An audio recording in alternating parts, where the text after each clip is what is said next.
টানা ৭ দিনের ছুটি কাল থেকে শহর বন্দরের কর্মস্থল ছেড়ে বাড়ি ফিরছে মানুষ। পথের খবর জানাতে সাভার বাস স্ট্যান্ড থেকে যুক্ত হচ্ছেন প্রতিনিধি কামরুজ্জামান। যাত্রীরা কি বলছেন, অতিরিক্ত ভাড়া সহ কোনো অভিযোগ করছেন কিনা, স্বাচ্ছন্দ্যে তারা যেতে পারছেন কিনা?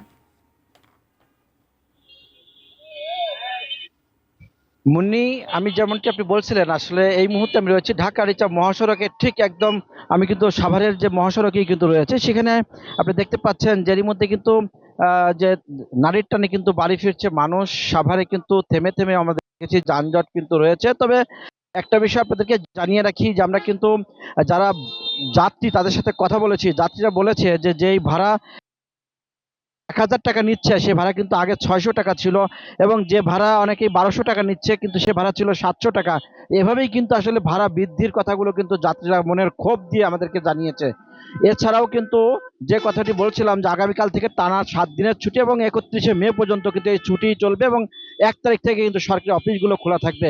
এ বিষয়ে আমরা গার্মেন্টস কর্মীদের সাথে কথা বলেছি, তারা আমাদেরকে জানিয়েছে আজকেও কিছু গার্মেন্টস কিন্তু ছুটি হয়েছে, এবং আগামীকালকে আরও কিছু কারখানা কিন্তু ছুটি হবে। এরপরে কিন্তু মঙ্গলবার থেকে কিন্তু টানা ছুটি হবে, এবং তখন কিন্তু যাত্রীদের চাপ কিন্তু অনেক বেশি বাড়বে বলে সবকিছু মিলিয়ে আমরা কথা বলেছি হাইওয়ে কিন্তু তাদের টিম কাজ করছে যে কোনো সবকিছু করে তবে মেলাতে। এছাড়াও কিন্তু অনশন পার্টি, মলম পার্টি, এছাড়াও ডিম পাইকারি, এদেরকে আসলে রুটতে কিন্তু পুলিশ কিন্তু কাজ করছে পুরো সাভার এলাকায়।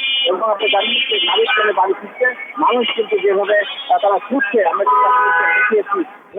তারা ছুটছে, আমরা কিন্তু আপনাদেরকে দেখিয়েছি। এছাড়াও আমরা কিন্তু জেনেছি যে যেহেতু মঙ্গলবার থেকে টানা ছুটি হয়ে যাবে, সেই ছুটির কারণে কিন্তু পুরো সাভারে কিন্তু অনেকটাই যাত্রীদের চাপ থাকবে বলে আমাদেরকে জানিয়েছে। এই ছিল সর্বশেষ আমার কাছে ঢাকা রিচা মহাসড়ক থেকে আমরা ফিরে যাচ্ছি স্টুডিওতে মুন্নির কাছে। মুন্নি।